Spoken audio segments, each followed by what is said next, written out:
আসসালামু আলাইকুম, কি অবস্থা সবার, কেমন আছেন? আজকে আমাদের কাছে একটা ল্যাপটপ আসছে ওয়ালটন সিরিজের, বাংলাদেশের দেশীয় পণ্য।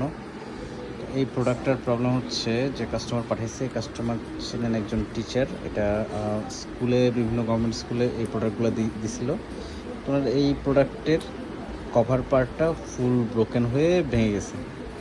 এখন এটা প্রায় বলতে গেলে অকেজোই মনে হচ্ছে। তো আমরা আজকে একটা চেষ্টা করবো কীভাবে রিপেয়ার করা যায় এবং ফুল রিপেয়ার করে আপডেটটা আপনাদেরকে জানাবো। আর আপনারা আমাদেরকে রেটিং দিতে ভুলবেন না যে আমাদের প্রোডাক্টের রিপেয়ারটা কেমন হয়েছে।